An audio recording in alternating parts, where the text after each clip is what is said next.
कहानी नीरू की है। पंजाब की नीरू की शादी दिल्ली के राहुल से होती है।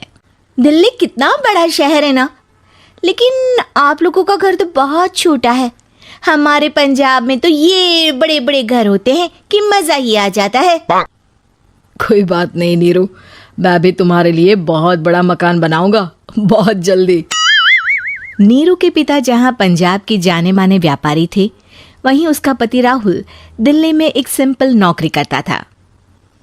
माँ, यहाँ तो घी मक्खन इतना महंगा है कि क्या बताऊं। मैं तो तरस ही जाती हूँ घी खाने के लिए। नीरू की माँ को ये सुनकर बहुत दुख होता है। मेरी बेटी को घी नसीब नहीं हो रहा है और ये बहू यहाँ बैठकर घी में शक्कर डाल रही है।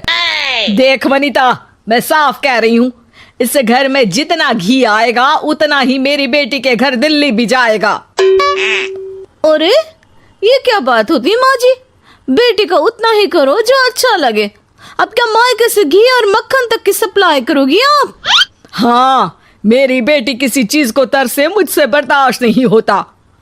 अब क्या था, नीरू के मायके में 2 किलो घी आता तो 2 किलो दिल्ली जाता नीरू के पास।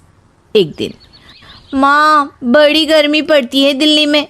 इस घर में तो एक ही एसी है और वो भी ड्राइंग रूम में। सारा परिवार एक ही कमरे में सोता है। हाँ बेटा, वो तो हर घर की कहानी है। यहाँ भी एक ही एसी है। अरे बिल इतना आता है कि क्या बोलूं। तभी वहां राकेश आ जाता है। माँ, थोड़ी देर में यहाँ कुछ प्लम्बर आएंगे मेरे कमरे में एसी लगाने, जरा ध्यान से लगवा देना ना माँ। ओए, ऐसे कैसे तेरे कमरे में एसी लगेगा? हाँ राकेश, एक बार बात तो कर लेता। अरे पापा, वो वनिता को गर्मी में नींद नहीं आती। ड्राइंग रूम में सबके साथ सोने में वो अनकंफर्टेबल है, इसलिए। अरे पूरे परिवार के साथ वहां तेरी बहन नीरू भी तो सोती है, वो नहीं हो रही क्या अनकंफर्टेबल? समझ रहा है ना? अगर एसी लगेगा तो एक दिल्ली में तेरी बहन के कमरे में भी लगेगा, तभी तू लगा सकेगा। राकेश वनिता को सारी बात बताता है। वनिता करती भी क्या, मन मार कर बैठ जाती है। माँ, ये लोग ठीक नहीं है, क्या करूं मैं? अरे बेटी, यहाँ आ जा, तू यहाँ आकर रह ले। अरे छोड़ दे ऐसे पति को। कैसे छोड़ दूं माँ? समाज क्या कहेगा, लोग क्या कहेंगे? वैसे भी मेरा एक बेटा है मयंक। अरे हटा बेटा, तेरी उम्र ही क्या है, इतनी परेशान रहेगी तो काम कैसे चलेगा। खैर, बात आई गई हो जाती है। माँ को लगता है कि नीरू ठीक है, तो वहीं नीरू के मन में एक ही लाइन चल रही होती है, यहाँ आजा। माँ ने तो बोल ही दिया है कि यहाँ आजा। बस मयंक थोड़ा सा बड़ा हो जाए, इन गरीबों को छोड़कर मैं वापस माँ के पास ही चली जाऊंगी। वो इसी सोच में बाजार में चल रही थी कि मैम, आपका दुपट्टा जमीन को छू रहा है। नीरू जैसे ही उस लड़की की तरफ देखती है, देखती ही रह जाती है। हाय रे, कितना सुंदर लड़का है ये। अब क्या हुआ? मैंने कहा आपका दुपट्टा। तो खुद ही उठाकर दे दो ना। लड़का समझ जाता है कि नीरू उस पर फिदा हो चुकी है। वो उससे उसका नंबर लेकर चला जाता है। अब क्या था, नीरू और रोहित में लगातार बातें होने लगती है। मैं हरियाणा का रहने वाला हूँ, यहाँ एक बड़ी कंपनी का मैनेजर हूँ। अच्छा, और कितने बच्चे हैं तुम्हारे? बच्चे? अरे मेरी तो शादी भी नहीं हुई है। तुम बताओ, शादी करोगी?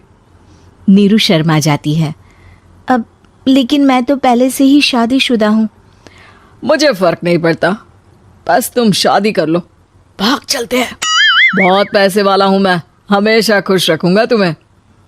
नीरू रोहित से मिलकर सारा प्लान बना लेती है और फिर एक दिन घर से भाग जाती है। दोनों शादी कर लेते हैं। शादी के बाद, क्या बात है नीरू, तुम्हें परेशान सा देखता हूँ, सब ठीक तो है ना? हाँ, सब ठीक है।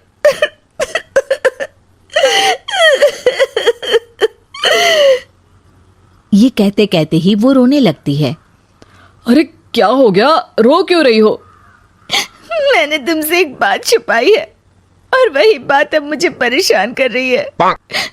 रोहित, मेरा एक बेटा भी है, उसका नाम मयंक है। क्या बात कर रही हो? ये तुमने मुझे पहले क्यों नहीं बताया? देखो नीरू, मेरी माँ को मैंने ये नहीं बताया है कि तुम शादीशुदा हो। बच्चा मैं मैनेज नहीं कर पाऊंगा। नीरू को समझ में नहीं आता कि वो क्या करे। तुम उस बच्चे को अपनी माँ को क्यों नहीं दे देती? नीरू चुपके से माँ को फोन करती है। माँ, क्या मयंक को तुम रख सकती हो? बेटा, मैं राकेश के साथ बात करती हूँ। आखिर घर का बेटा वही है, जो वो बोलेगा। वैसे भी बेटा, तूने जो किया है ना, उसके बाद से पूरा घर तेरी बुराई कर रहा है। मैं भी अब किसी से तेरे लिए लड़ नहीं सकती। राकेश बेटा, नीरू ने तो जो किया बहुत ही बुरा किया, लेकिन मैं सोच रही थी कि क्यों ना मयंक को हम यहाँ ले आए। तभी वनीता बोल पड़ती है। वाह जी, ऐसे कैसे यहाँ ले आए? यहाँ क्या भंडारा भरा है? और जिस बच्चे की माँ ने नहीं सोचा, उसके लिए हम क्यों सोचे? नीरू को एक बार तो अपने बच्चे के बारे में सोचना चाहिए था ना। अरे लेकिन तेरे पास भी तो लड़का नहीं है ना वनीता।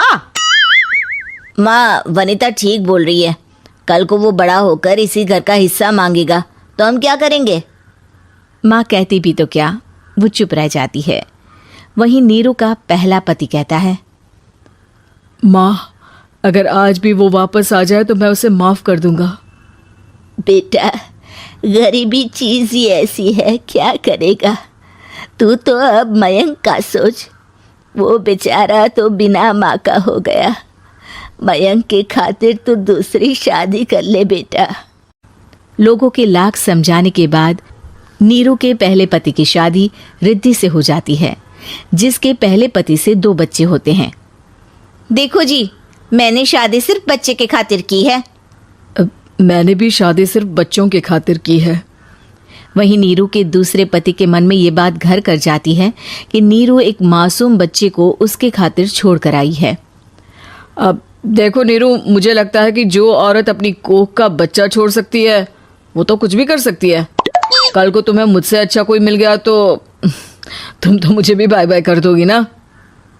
नीरू को अब उसका दूसरा पति ताने देना शुरू कर देता है। तंग आकर नीरू उसके यहाँ से भागकर अपने पहले पति के पास चली जाती है, लेकिन ससुराल में क्या लेने आई है नीरू मयंक को? नहीं नहीं सासू माँ, मुझसे गलती हो गई, मुझे माफ कर दीजिए। नीरू, अब वक्त खत्म हो गया है, मेरी शादी हो चुकी है। तो छोड़ दो ना उसे, हमारा बच्चा है। मैं आपको अपनी माँ नहीं मानता। मेरी नहीं मान तो बात अच्छी है। नीरू मयंक की बात सुनकर समझ जाती है कि उसके पास अब ना आसमान रहा ना ही जमीन। उम्मीद है कि आपको हमारी ये कहानी पसंद आई होगी। कृपया हमारे चैनल को सब्सक्राइब करें और सभी अपडेट्स के लिए बेल आइकन जरूर क्लिक करें। और हाँ, वीडियो लाइक और शेयर करना मत भूलिएगा। Bye bye.